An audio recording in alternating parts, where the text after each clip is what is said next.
The OK Show. I'm your host, Elana Bizovie, and that's the 3-0 Trio. They'll be back later in the show with more great music. Also on the show today, Global TV News anchor Rick Weber joins us for a chat. We meet a local filmmaker who wants to scare the devil out of you. Plus, Anna Jackson in the 3-0 Trio. Now to kick things off, Anita Reimer talking hockey with Rockets stars Lind and Dube. All that coming up on The OK Show.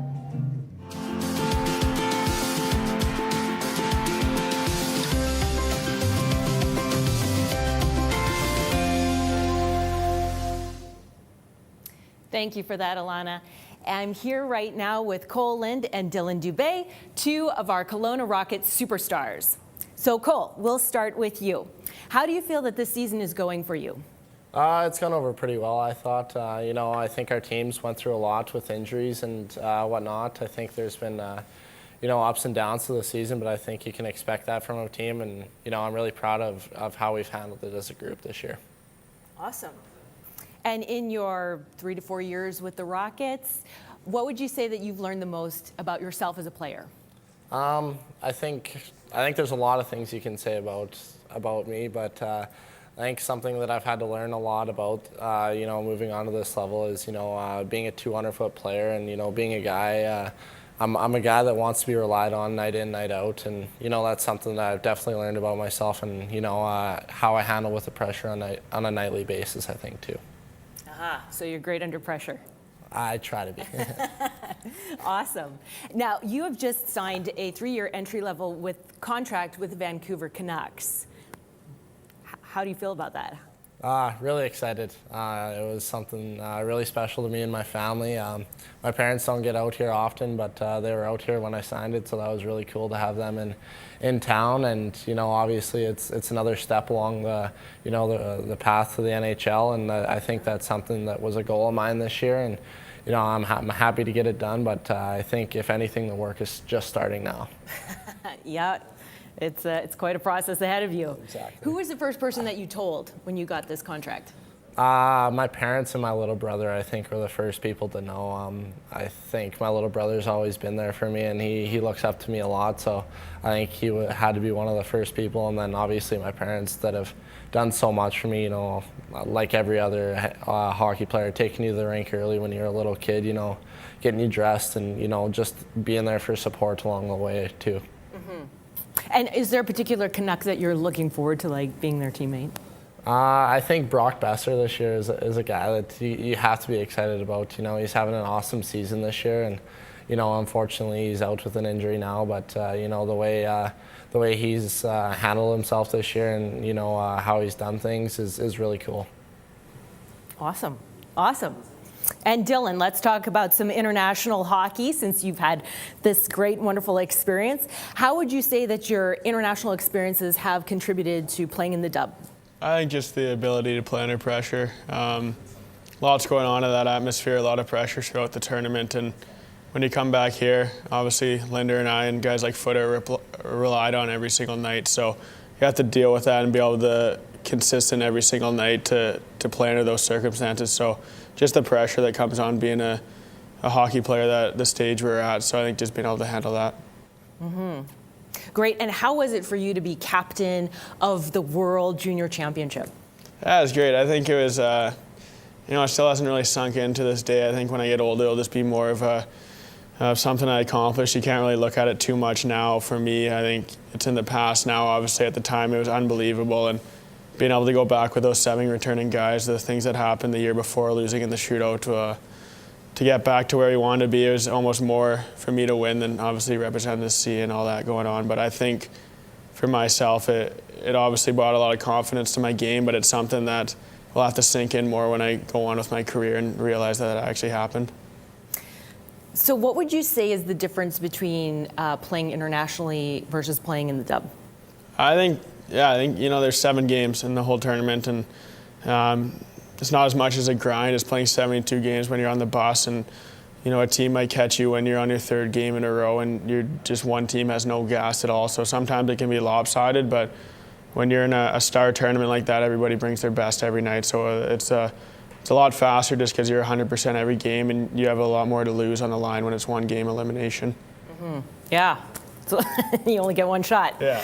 Okay, we are going to move on to our lightning round. This is when I ask you guys questions and you just respond with whatever comes to mind. So, who is the funniest guy on the team?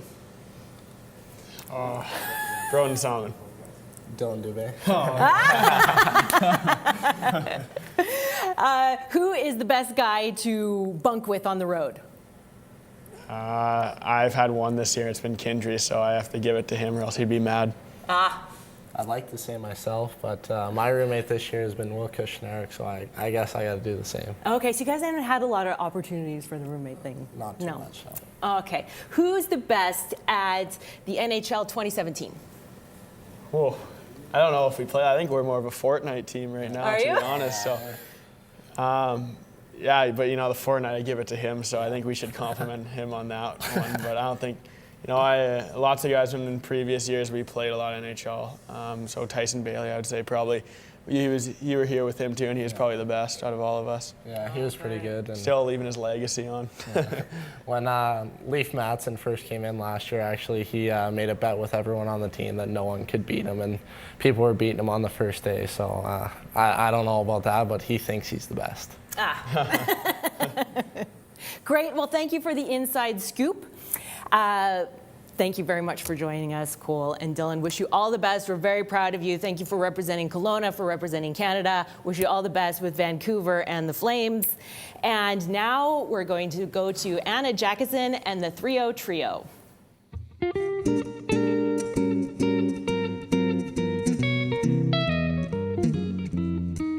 Well, I'm drawn inside the love light of your eyes, and let me tell you, it feels swell. And I'm falling, and my common sense is calling, and I'm thinking, what the hell? Well, this feeling that I'm floating with my baby on a boating lake at Eden. I'm laughing with the willow trees, and I'm sipping muscatel. You took a pocket full of stars, and like an accolade, you scattered them before me.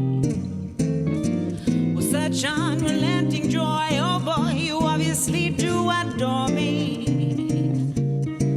But now the feeling that I'm floating with my baby on a boat in Lake at Eden is shadowed by that willow tree, but now it's weeping over me. But did it leave a little debris, or just a little rust? When you plucked my heart from your soul, did it sprinkle a little dust? Is it true you no longer love me? Shouldn't my mood be dull? But could that little bit of debris mean a sprinkle of hope?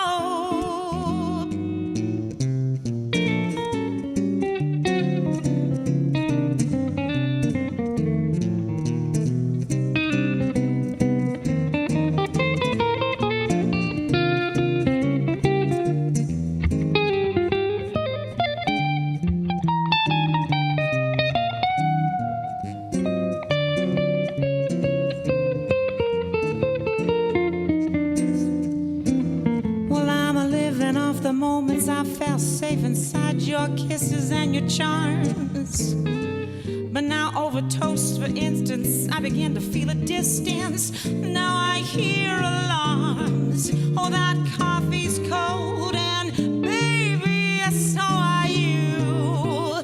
When did your loving arms become two limbs that made me blue?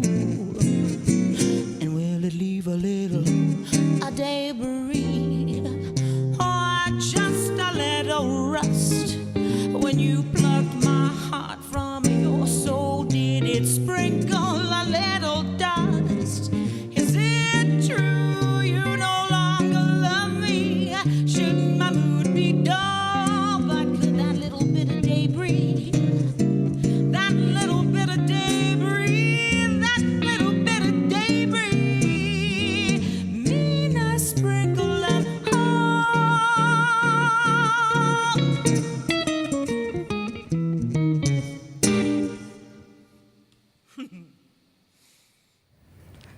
Wonderful. Thank you so much, you guys. That was great. I'm going to get you to pop on over here with me, Anna. Thank you so much. Thank you for having me here. That was beautiful. It's always a treat. I know. I've got Lonnie Moger and I've got Sean Beret, and we are the 3-0 Trio. 3-0 Trio, fantastic. So I know that you have been performing jazz for a while. Yes. When did your love affair with jazz first start? Oh my God! It started so long ago that when I didn't have wrinkles or a tubby tummy. You look glamorous. But one thing that I love about jazz is you can grow old with it, and it's not one of those things that has a sell-by date like pop music. I did that when I was very young, and I could have been successful at it, but then I fell in love with jazz when I heard, people like Diana Washington and Julie London really got it for me, because I just thought she had such a sultry voice that she didn't have to push everything. She just gave it a little bit, and there was so much. So that's one thing I like about jazz. You can give it all, or you can just give it a little bit, and it's still beautiful, and it's always changing. It's very organic. You can sing a song a million times, and it sounds a million different ways, Right, yeah, it's playful. Yeah, right? playful. Yeah, so thank talking about that sultry voice, was that an inspiration for you? Did you sort of train your voice to move that direction, or did you sort of naturally have that kind of Well, that's a good answer. styling? And kids at home, please do not follow my because when I was little, I had a very high operatic type of voice because my mother was an opera singer. So when I was told that I wasn't good at jazz, and I said, well, what can I do? And they said, I don't know, smoke a million cigarettes and drink some whiskey. So I did. So you did. And then luckily I'm better now. Yeah, yeah. But I'm sure you had fun. That's all right. I had fun. I got it to this low, and then when I started changing things up and doing a little bit of theater, I had to start working on different aspects of my voice. So it's hard, but it's good. So you've touched on, you're doing a bit of theater now, moving into some acting. Yeah. How's that been? How does that differ from your time on stage as a singer and as a musician? Oh, man, well, it's completely nerve-wracking. It is one of those things that when I first started singing, I don't know, Roz from the Kelowna Actors Studio, when I first auditioned, and she said, and I went in there thinking that I was the bee's knees, and she said, can you sing it differently, that song? And I went, well, what do you mean differently? Because thinking, yeah, I've got it. And she went, just not like that. And then I had to learn how to sing in my upper range and how to be a little bit, it was just it's a different training. So, but I'm still training. Yeah, sure. Do you do anything to prep yourself before you get on stage, and does it differ between a musical performance and a theatrical performance? Oh, completely. You have to start getting your resonators in different areas, whereas in jazz, I tend to use my chest voice a lot more, and then use the resonators in my head voice as just like little flip-ups, just to add a different tone or texture, whereas in theater, you have to stay in this one beautiful zone, because you can't deviate from the notes. The notes are there, and don't change them. Whereas in jazz, I can just go, well, I can just slide into that. I can move a little there. The boys hate it, but I love it.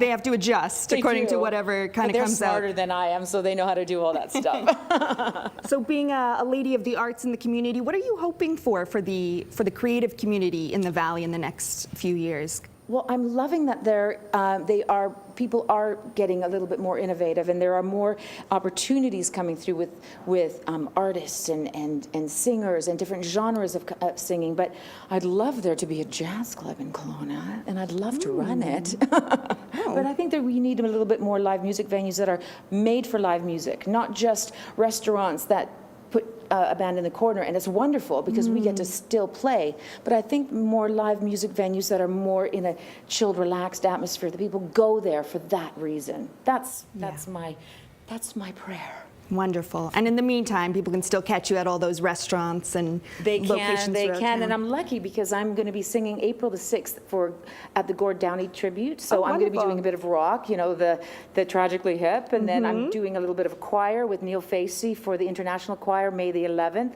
I'll be doing Mamma Mia again at the acting studio, and then I'm back with these guys doing a country show called Songs of the Southern Bells, and we're going to be doing that at the Rotary Center in November. So you're a busy lady. Different genres, you know what I mean? It's really fun to be different. Well, thank you so much, Anna. We're going to ask you to stay with us to play some more. I'd love to. Wonderful. So up next, our volunteer Emily is going to sit down to chat with Rick Weber.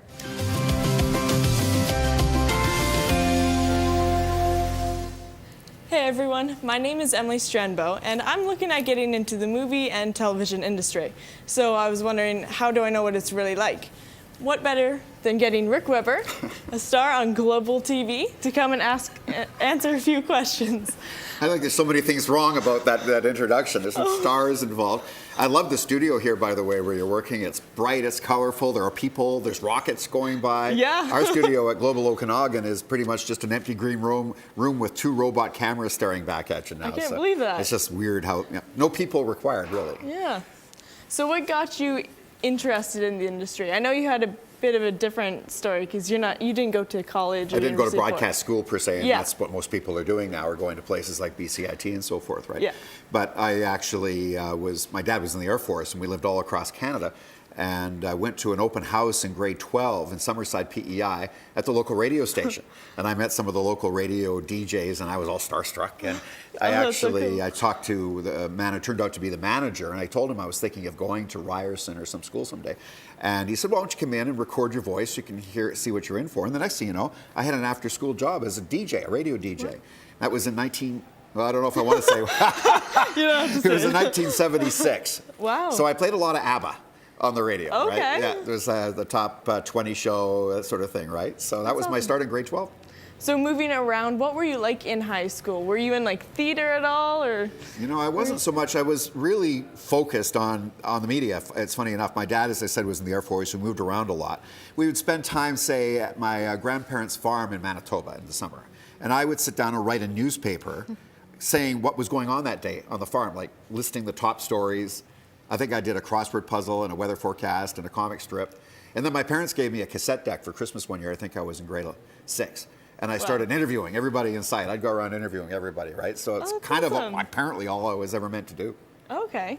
So yeah, what personality traits or skills do you think someone needs to be successful in the industry? I think you have to be kind of forward, you know, moving around a lot and being the new kid all the time. I think you have to find ways to approach people. It forces you to.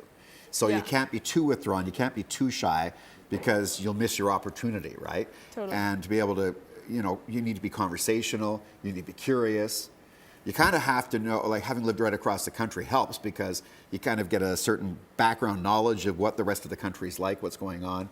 You know, you need history, you need geography. You kind of have to be well-rounded in what you know. Mm-hmm. Would you say there's lots of opportunity in Kelowna? Tough time in the standard broadcast media right now. All the broadcast companies are looking for ways to cut costs as the revenue shrinks. And like you say, you don't have cameramen. You yeah, just- we have robots, and I run my own teleprompter with a foot pedal, you know, this sort Wow. of thing, right? And with a sort of an accelerator. But you know, there's still a really strong demand for TV news. The local newscasts pretty much make up the top 10 shows being watched in the Okanagan right now of any, on any channel, right?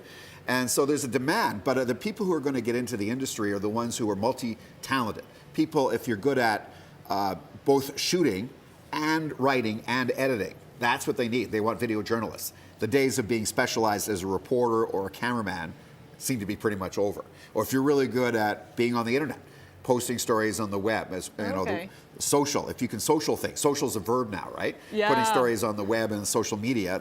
That's what people are looking for. Multi-talented people. Okay. Which means I'm kind of a dinosaur, because I'm like uni-talented. I don't know if I have one.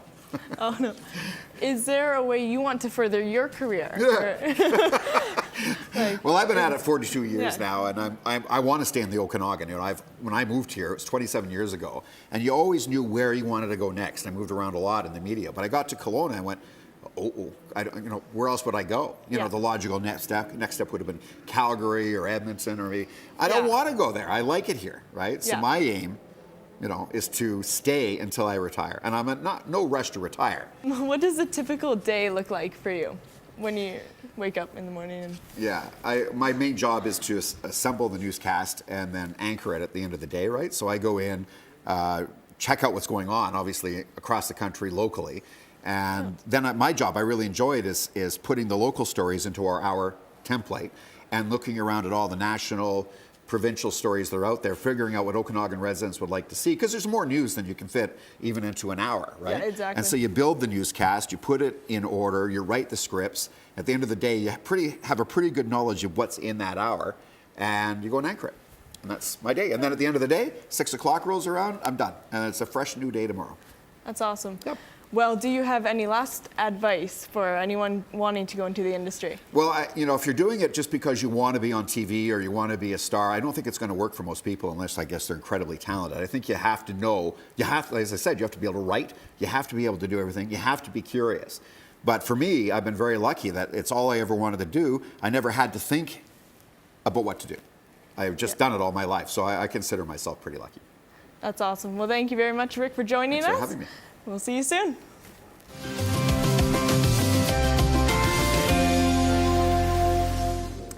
All right, I'm here with Stace Williamson, who is a local filmmaker who just wrapped a feature film. So, Stace, how long have you been doing this? How long have you wanted to be a filmmaker? Well, starting when I was very young, actually. I was a bit of a toddler, and I used to look at the TV and wonder how people got inside that box. And I thought, I'd stand there and try to see how they went down, where their bodies were cut off. And at the end of the show, I'd actually expect them to come walking out the back of the TV. This is actually true. I was very young. So I always thought that was fascinating. So from probably a very young age, I wanted to be in that box. And I never told anybody about it until I was almost 20 years old. But okay, yeah. So it took some time. It took a long time, yeah. So how long was Devil 2.0, which is the feature? Yeah. How long has that been in the works for you? I actually, well, it's, it was, I thought it was going to be a couple of years out of my life, but it had actually ended up being about 9 years. So wow. Okay. This is why you don't know things before you start them in life, because you probably never would. So it actually took me about 9 years from the actual writing of the script to the actual final completion, the final edit of the film, and distribution. So what is the basic premise of the film and what inspired it for you?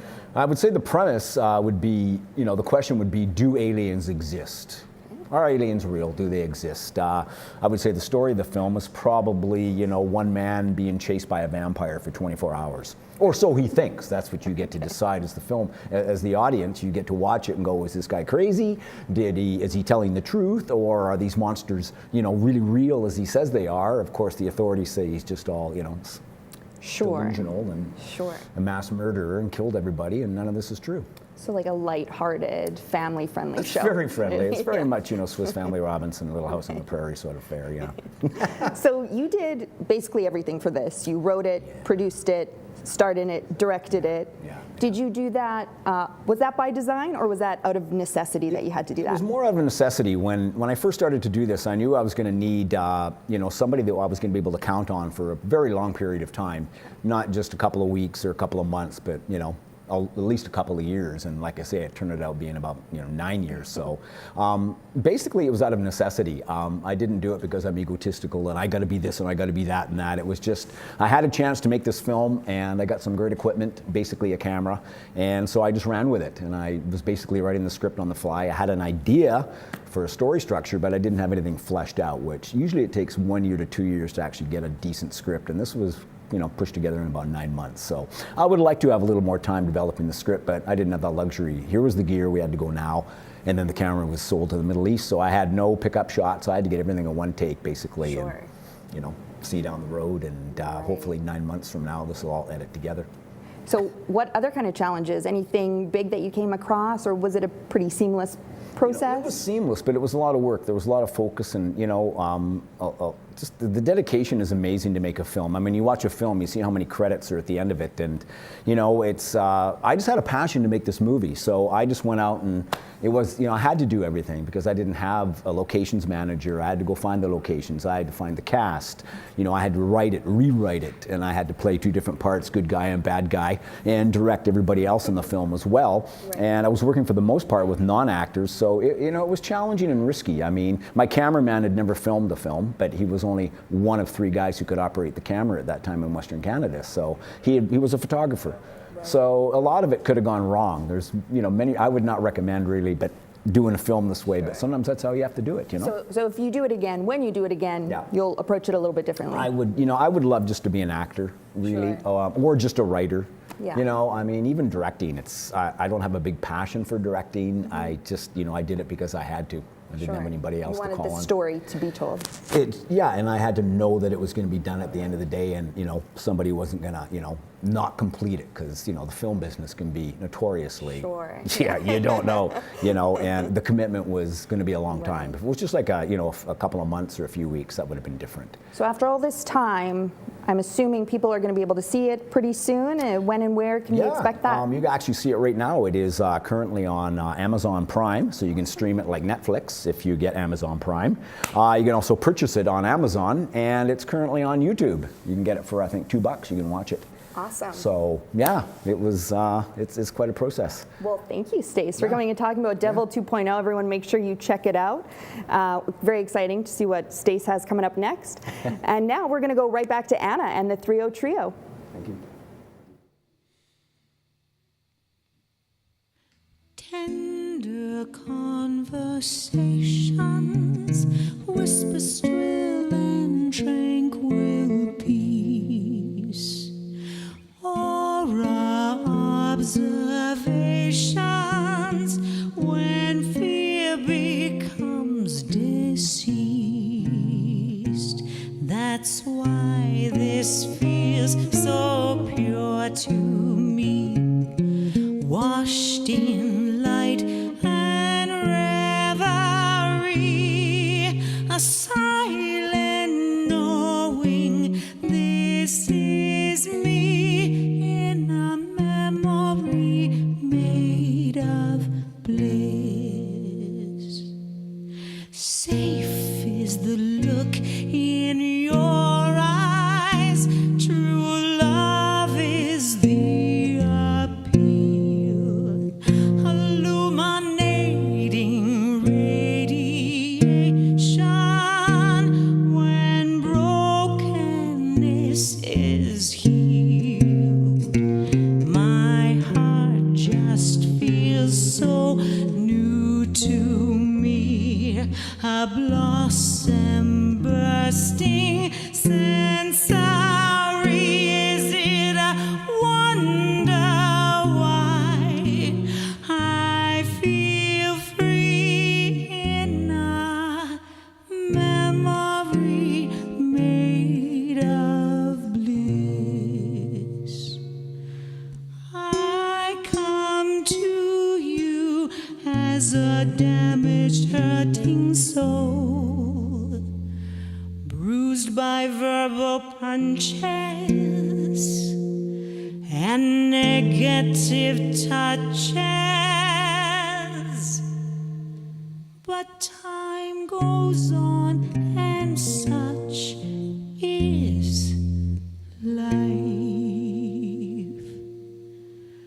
That's why this feels so pure to me, washed in light and reverie, a silent knowing this is me in a memory made of bliss.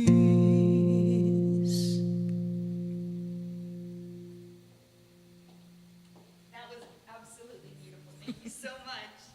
All right, thanks so much to all of our guests. And if you'd like to be a part of the OK Show, send an email to Shaw TV Okanagan.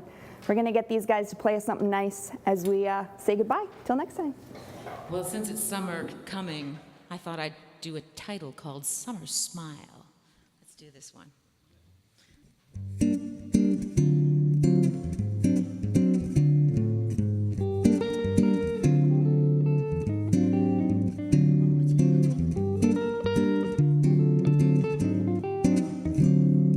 Summer days, all painted blue in August skies. It seemed that way, and summer in your smile showed me a light I never knew. Oh, now wondrous days, we lived our lives exclusively